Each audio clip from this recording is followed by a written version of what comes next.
Guys, James at Rampant Lion Reviews again for you today with another beer review. For this one we are going to do a beer that is half English, half Swedish, and it's on both sides of the coin. It's two breweries that I've had some very positive experiences from in the past, so really quite looking forward to this one actually. For the Swedish side of things we're going to head to Gothenburg, Göteborg as you'd say in Swedish, and we're having another beer from Stigbergets Brewery. They are the home brewery in this case, and this is a beer that they've done in collaboration with Magic Rock Brewing, who are from Huddersfield in Yorkshire in England. So really looking forward to this one. This is called Stiggy Stardust. It's an IPA coming in at 6.3%. This of course was released recently through the Systembolaget Små Partiers, I believe back, I want to say on the 17th, if I'm remembering correctly, of November 2018, and I've heard that this is a pretty interesting one. So as I say, very much looking forward to this. I've had some very good beers from Magic Rock when I did my year in England, and of course I've had some great stuff from Stigbergets over the last little while. So it should be a really interesting beer, this one, and I hope you guys enjoy my take on it. So anyway, as is usual with my reviews then, I'll tell you a little bit about the brewery. If you want to get straight to the tasting, just fast forward. All the usual links are in the description below. That's the brewery websites, the link to my other reviews that I've done, both from Stigbergets and from Magic Rock. No doubt I will add some more from both in the near future. I do have a couple more Magic Rock beers to review for you over the next little while. There's all the usual social media. If you want to see more beer reviews, do please consider subscribing to the channel. The whole channel of course has a geography based tagging system, so you can go into the home page and search for beer based on country, city, state, county, prefecture, whatever it is you're interested in. Do check out the playlist of beers from different countries. There is one there for all the Swedish beers that I've reviewed for you, and another list for all the English ones as well, and this beer will appear in both of those. And as always, please do get in touch and let me know some of the other beers and breweries that you guys would like to see me review. It's always great to hear from you guys that are watching the videos, and the support that you show the channel is hugely appreciated. So anyways, tell you a little bit about Stigbergets Brewery first off then. So as I've mentioned to you before, Stigbergets Brewery are based in Gothenburg, and they were founded by Nils Hultkrantz and Richard Simonsson, and the pair own two bars that share the one kitchen, and this is the Bar Kino and the Hagabjörns Cafe, both of which are located on the Linnégatan street in the city, and both opened back in 2007. So originally the idea was to brew a few beers that they could sell in the bars, but this led to them kegging and selling their beers to other pubs, and eventually to bottling them, which started back in November of 2014. So the original beers were mainly English and German styles, but more recently they'd expanded into the more hoppy, adventurous American styles of beer. But they started out with a 1,000 litre brew kit from Slovakia. They upgraded fairly quickly to a 2,000 litre JTM system from Denmark in December of 2015, and apparently they had capacity to kind of double this whenever they wanted to, and I think they did that. But Niels and Richard are now joined at the brewery by two brewers and three people who deal with logistics, packaging and other things like this. The original head brewer of this brewery was Ole Anderson, who's the co-owner of OO Brewing. He was the one who developed the GBG Beer Week 2016, if I'm remembering the year correctly, and also he developed the Amazing Haze as well, which is one of the best IPAs you're going to find in Sweden. But he's now left the company. He was replaced for a period of time by Barnaby Struve, who was the vice president at Three Floyds, and they've also recently opened up a new brewery at the Partyhalarna, which is where they brew 5,000 litres at a time, and they're also beginning to work on sour beers over there as well. But they've also very recently started selling their beers in these 440ml cans, and this means that they'll be able to export a lot more beer as well. And they now have a brew team of Ollie Banks, who used to work for Beavertown, and Lucas Monroyd, who previously worked for All In, who are one of the kind of Gothenburg gypsy breweries. There's a lot of gypsy breweries in that area, in the Gothenburg area of Sweden. That of course is the beer city when it comes to Sweden these days. But Stigbergets, I would say, are probably one of the more established names around Gothenburg these days. You've got the likes of Dugges, who else am I missing? Dugges Brewery are the other really big one up there, and Stigbergets, you know, are very well known for their IPAs. But yeah, if you get the chance to try some Swedish beers, Stigbergets are doing some really pretty good stuff. So if you get the chance to try some of the Amazing Haze, that is a beer that I would particularly recommend you have a look at. It's one of the best IPAs I think that I've reviewed on the channel over the years. You know, it's one of the best IPAs in Scandinavia. You've got the new Sweden IPA from OP Gårds as well,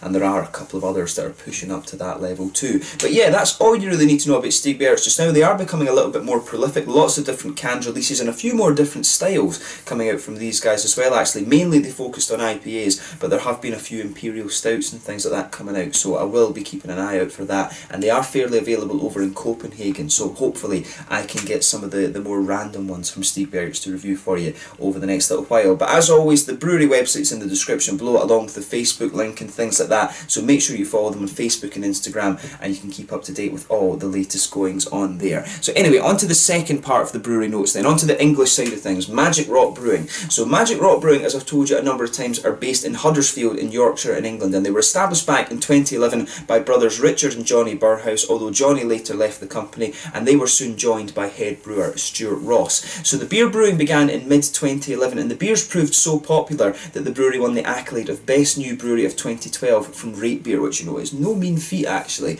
But the brewery was largely inspired by the burgeoning craft beer market that was going on in the US, and they've been expanding their staff and capacity steadily over the years because their beers are, you know, constantly in demand. But as of 2015, the brewery are based in the Willow Business Park in Birkby, and they now employ well over 30 people, and this site has a brewing capacity of 10,000 hectolitres of beer per year and a fermentation capacity of 70,000 litres as well. And Magic Rock, of course, they do export their beers fairly widely. They're known, their artwork on their beers, you can't really see it on this one so much, but Magic Rock are really well known for having these little mad monster things on their cans and things. The cans are very, very distinctive. I've done a number of Magic Rock reviews for you. The Cannonball series is one that I would really recommend, something that they do every year, and I really enjoyed reviewing those last year when I had the chance. But yeah, Magic Rock Brewing, if you're interested in English craft beer, you can't really go wrong with those guys. They are one of the best breweries in the country, and of course Yorkshire is a little bit of a craft beer haven when it comes to England as well. So yeah, make sure you try out some of their beers. There's some really good craft breweries in England these days. I've never been such a big fan of the traditional English beers, to be honest, but the craft beers that you get in England are pretty damn good, I have to say. But that's all you really need to know about Magic Rock just now. Again, if you want to learn more, check out the brewery website, follow them on Facebook and Instagram, and you can keep up to date with all the latest goings on. Magic Rock, of course, they do have quite a strong core range of beers from what I remember, but they're always firing out different things there as well. They're quite a prolific brewery at the same time. But yeah, that's all you need to know about both breweries then. Let's get on to the actual tasting of this beer itself. So I'll just let you have a little quick look at the artwork of this one before we open it up. There you can see one of these 440ml cans. There's the little Krona Pant thing. You can see on the side there, there's the Magic Rock symbol, if the camera can focus on that. There you go. And there, of course, this little bit of writing up here is the Stigbergets symbol. But yeah, nicely presented, fairly simple. It's one of these kind of simple, retro type modern arts. Peter at the Clueless Drinker, of course, is the one who can tell you about all these different art styles and things like that. I'm a little bit artistically illiterate when it comes to painting and drawing and stuff. I'm more of a musician than anything else. But yeah, nicely presented beer this. So I guess without further ado, let's get it out and we'll get on with the tasting. 440ml can. I always complain about these. Just do half litres. Do European measurements. Don't bother with these American measurements, fluid ounces and all this rubbish. Just stick to a half litre, as we've always done in Europe. And as you open this beer up, you can really smell some lovely tropical fruit notes coming out of this one. I heard that they're using some unusual hop varieties in this beer. It didn't say. I tried to investigate and just see what ones they were, because of course if it's hops that you don't know about, I always like to learn about them, and then, you know, you start to see how these flavours go together. It's always a good exercise for home brewing and things like that. But as you can see with this beer, it's poured a nice hazy golden yellow colour. It's almost like pineapple juice or something, this beer. There's a solid 3 fingers of a frothy, I would say kind of cream coloured head on this one. It's definitely not a perfect white head, but yeah, quite hazy that, and I do like how everything is going together with this one. It is really, it's not surprising in terms of its appearance from a sort of New England IPA, but it certainly does look the part. So yeah, let's have a look at the aroma and just see how we get on with this one then. Very curious to see what this beer has to hold. Oh yeah, so with this beer, good bit of mango in there, definitely a little bit of passion fruit. It's got a little bit of that slightly darker passion fruity note to it. But mangoes, passion fruits, I want to say there's a little bit of a tangerine orange in there. I wouldn't be certain. There's something in my mind that's telling me there's a bit of mosaic in here. Yeah, but it's mainly a tropical fruit note. That orangey tangerine note is quite nice as well. But yeah, mangoes, passion fruits, a little bit of pineapple like I was saying. Don't know if there's like some papayas or something in there, but mainly, as I say, this is a little bit of a tropical fruity thing. I do think I've got a feeling there's a little touch of mosaic in there. I'm wanting to say galaxy as well. There's something that's telling me there's a bit of galaxy in there. Australian Galaxy hop is a really nice one, of course. And I think the Australians, over the next couple of years, I think we're going to see a kind of boom in the different hop varieties that we're getting from Australia. New Zealand produces a hell of a lot of nice hops as well, but they're not used very much in Europe. I think it's maybe just because of the volume that they're producing and things. But to me, really nice smelling beer that. It mainly leans towards the tropical, fruity side of things. Underneath you can smell there's a little bit of that pale malt, white bready kind of note. There's a bit of an oaty creaminess there as well, maybe a slight biscuit. And in terms of the floral, grassy side of the hops, for me, this one's leaning towards the grassy side of things. It does have a nice kind of grassy component to it, this beer. So as I always say, take a little bit of time and enjoy the aroma of your beer before you get stuck into it. But for me, this, as I say, mainly tropical fruits, passion fruits, a little bit of pineapple, mangoes and things like that, and then it's got a nice sort of creamy smelling base to it, this beer, a little bit of grassy hops as well. So as I always say, take a little bit of time and enjoy the aroma of the beer. That's always half the experience when it comes to craft beers and whiskies and sakes and things like that. But let's have a taste of this one then. So this one's the Stiggy Stardust, an IPA, was it 6.1%? 6.3%, my apologies, from Stigbergs in Gothenburg here in Sweden, a collaboration brew with Magic Rock Brewing from Huddersfield in Yorkshire in England. Let's get stuck into this one then. Sláinte, skål.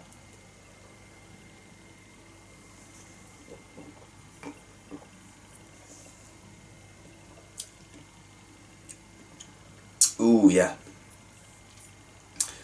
That's a nice beer. I'll say that. I like how this one's coming across. You can definitely feel the Magic Rock in this one. If you try a few of the Magic Rock beers, you can really just sort of taste the influence. I always love this when you try different beers from different brewers. You can, it's almost like the brewer just has a little bit of a signature or something like that. It's like when they sign their beers, you can definitely, for me, the Magic Rock beers, they just have this tiny little bit. It's just almost got a little bit of a kick to it, the Magic Rock beers, and you can definitely taste that in this one when you take the first sip.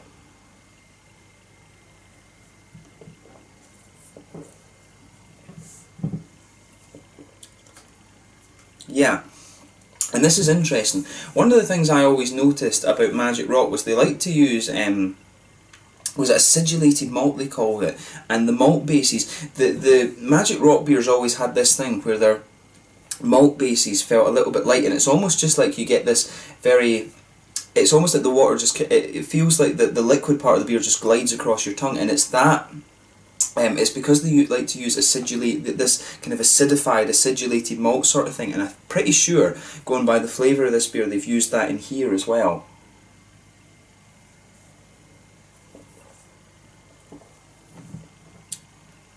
Yeah, I think there's definitely a little bit of that in there, and that's one of the signature things, as I say, with Magic Rock. They just have this. It just has, the malt base just has this little bit of a kick to it. I don't really know how to describe that. It just has a little bit. There's this just this almost tiny little bit of it's not quite sourness, but it just has this little. The malt base just has a little tiny bit of a kick to it, which is very, very nice.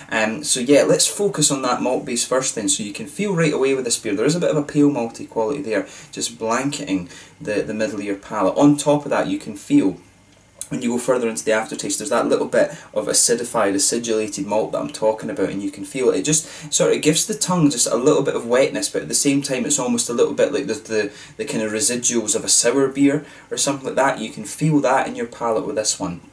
Down the centre line of your tongue, I think there's a little touch of a biscuity malt to this, and the further into the aftertaste you go, you start to get a little bit of an oaty creaminess in this one. I do think there was a little bit, did it say on the, it just said, yeah, it's wheat in this one rather than oats, but I would say that this beer does have a little bit of a kind of, it does have a little bit of that almost oaty creaminess to it, but obviously that's not where it's coming from. It does have just a little bit of creaminess from it, but I think you can really feel that pale malt on top of that little bit of white bready, wheaty sort of thing, and then you've got that acidulated malt kick to this one, just that little signature of Magic Rock, and then down the middle line of your palate, I think there's a little bit of a biscuity malt.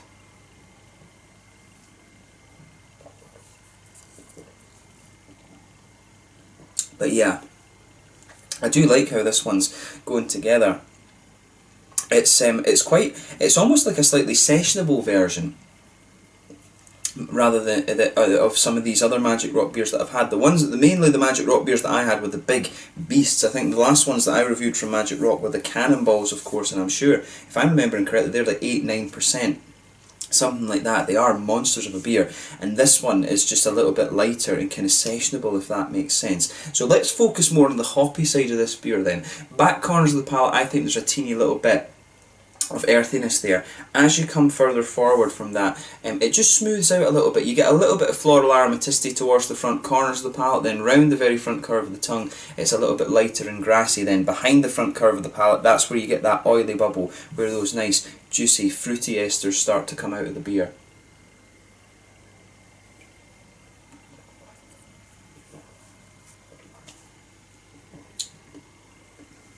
And yeah, I would say that with this beer. I'm not sure going from the flavours of this one. It could have a bit of Galaxy in it.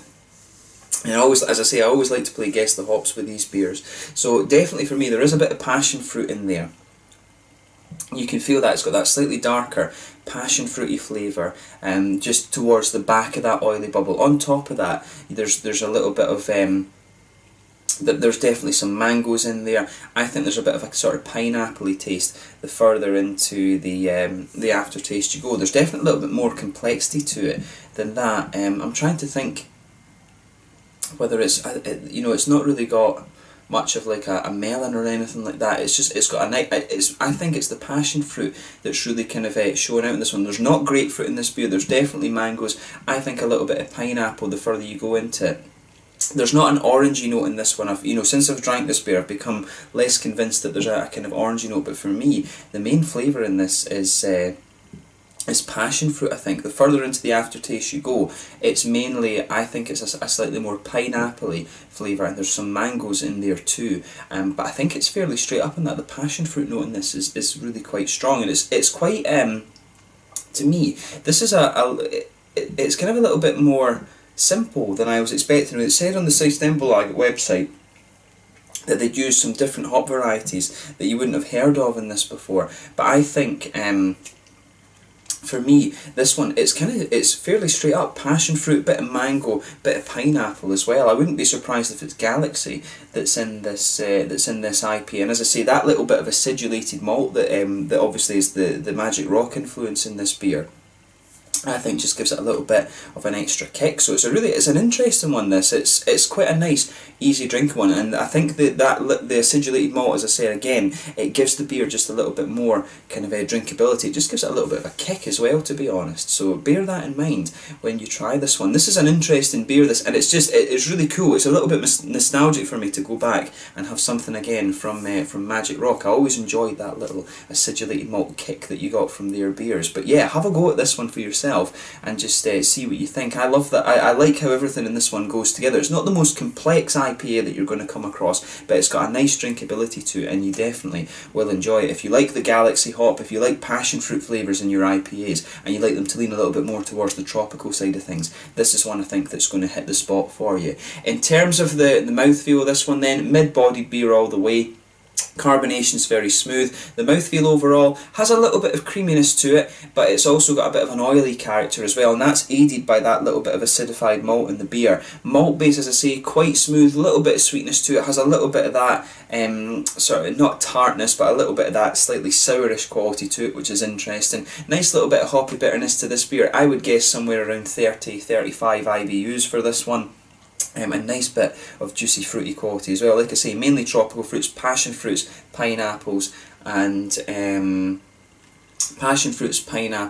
and a little bit of mango in there as well. But overall, really nice beer, this one, and it's definitely something quite interesting. I always enjoy going back to Magic Rock, so I was glad to see that Stig Bergets did a collaboration with them. And for me, this beer, in terms of style, it leans a little bit more towards that Magic Rock side of things. So it would be cool to see if Stig Bergets take that forward with their brewing and put a little bit more acidulated malt and things in it. I think that's a very nice touch, and as I say, the signature of a lot of the Magic Rock beers that I tried. But yeah, let's leave it at that for this one. So once again, thank you for watching my beer reviews. Until the next time, please like, subscribe, share, all the usual YouTube stuff. Do check out my social media, the links are in the description below. Let me know what your own thoughts are on this beer in the comment section below. Let me know what your favourite beers are, both from Steep Berriets and from Magic Rock as well. Do let me know some new beers that are coming out from these guys as well. But thank you again for watching, and I will catch you guys very soon. This is the Stiggy Stardust from Steep Berriets Brewery in Gothenburg here in Sweden, a collaboration with Magic Rock from Huddersfield over in Yorkshire in England. If you like the Magic Rock beers, this is one that I think you are particularly going to enjoy. And if you like passion fruit IPAs, again, this one will hit the spot for you. But until the next time, it's Slanges now,